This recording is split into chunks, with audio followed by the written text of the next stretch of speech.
السلام علیکم ورحمۃ اللہ وبرکاتہ۔ ناظرین کرام، میں نے پچھلی ویڈیو کے اندر آپ حضرات کے سامنے رمضان المبارک کی پہلی رات کی عبادات پیش کی تھیں اور کہا تھا کہ ان 3 اعمال کو آپ پہلی رات میں کریں۔ آج پہلا روزہ ہے۔ اللہ رب العزت آپ تمام حضرات کے اس روزے کو اور آج کے دن جو بھی عبادت آپ کریں اللہ تعالیٰ اس کو بے حد قبول فرمائے، آمین۔ دیکھیے، پہلی روزے کو جو عبادت کرنی ہے، جو اعمال کرنے ہیں، وہ بھی کئی عمل ہیں۔ ہر نماز کے بعد ایک چھوٹے سے عمل آپ کو کرنے ہیں۔ میں اسی طرح ہر روزے میں، یعنی رمضان المبارک کا پورا مہینہ، ہر دن کون سے اعمال جس کے اندر وظائف بھی ہیں، جس کے اندر تسبیحات بھی ہیں، جس کے اندر قرآن کریم کی صورتیں بھی ہیں، جس کے اندر قرآن کریم کی آیتیں بھی ہیں، اور اس کے علاوہ بہت کچھ ہیں، دعائیں بھی ہیں، وہ پڑھنے کا ایک اکابرین نے ایک مجموعہ تیاری کیا۔ اسی کے مطابق میں آپ حضرات کے سامنے ایک روزے کے اعتبار سے، روزے سے پہلے ہی میں آپ کی خدمت میں سحری کے وقت انشاءاللہ یہ ویڈیو آپ تک پہنچا دیا کروں گا، روزانہ اس طرح کی۔ تو دیکھیے، پہلے روزے کو کون سے عمل کرنے چاہیے، وہی میں اس ویڈیو کے اندر آپ کو بتانے جا رہا ہوں۔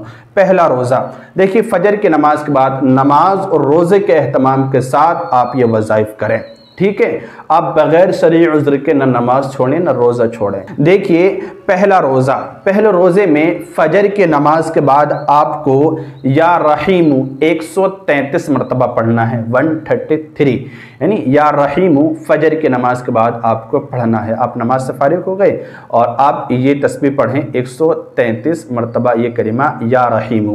اس کے بعد ظہر کی نماز کے بعد آپ کو 133 مرتبہ پڑھنا ہے یا کریم یا کریم یا کریم یا کریم یا کریم، آپ کو یہ پڑھنا ہے۔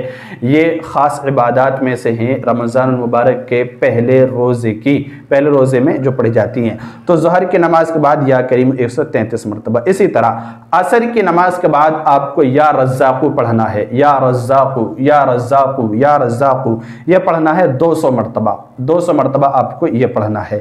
اسی طرح مغرب کی نماز کے بعد آپ کو سورہ فاتحہ پڑھنی ہے 40 مرتبہ آپ کو سورہ فاتحہ پڑھنی ہے پہلے رمضان کے پہلے روزے میں، یعنی پہلے دن، روزے کے پہلے دن۔ تو 40 مرتبہ آپ کو سورہ فاتحہ پڑھنی ہے، یعنی الحمدللہ رب العالمین الرحمن الرحیم مالک یوم الدین ایاک نعبد و ایاک نستعین اہدنا الصراط المستقیم صراط الذین انعمت علیہم غیر المغضوب علیہم ولا الضالین، آمین۔ تو یہ سورہ فاتحہ پوری ہو گئی۔ تو یہ آپ کو مغرب کی نماز کے بعد 40 مرتبہ پڑھنا ہے۔ اسی کی طرح نماز عشاء کے بعد، یعنی تراویح سے فارغ ہونے کے بعد، نماز سے فارغ ہونے کے بعد، عشاء کی نماز کے بعد آپ کو 33 مرتبہ یہ سورہ آل عمران کی آیت پڑھنی ہے۔ 33 مرتبہ سورہ آل عمران، یہ تیسرے پارے میں ہے اور تقریباً دوسرے یا تیسرے رکوع میں یہ آیت ہے تقریباً۔ قل اللہم، میں آپ کو دکھا رہا ہوں اسکرین پر، آپ یہ پڑھیں 33 مرتبہ، 33۔ قل اللہم مالک الملک تؤتی الملک من تشاء وتنزع الملک ممن تشاء وتعز من تشاء وتذل من تشاء بیدک الخیر انک علی کل شیء قدیر۔ تو یہ پہلے روزے کو پورے دن آپ کو یہ اعمال کرنے ہیں جو میں نے آپ کی خدمت میں پیش کرے ہیں۔ آپ بنے رہیے ہمارے ساتھ اور یہ اعمال کیجئے۔ اللہ رب العزت دعا ہے کہ آپ کے روزے کو قبول فرمائے، آپ کی عبادت کو قبول فرمائے، اور انشاءاللہ اگلے روزے کا ویڈیو روزانہ آپ کو سحری کے وقت انشاءاللہ مل جایا کرے گی۔ آپ بنے رہیے، اللہ تعالیٰ تمام عبادت کو قبول فرمائے۔ السلام علیکم ورحمۃ اللہ وبرکاتہ۔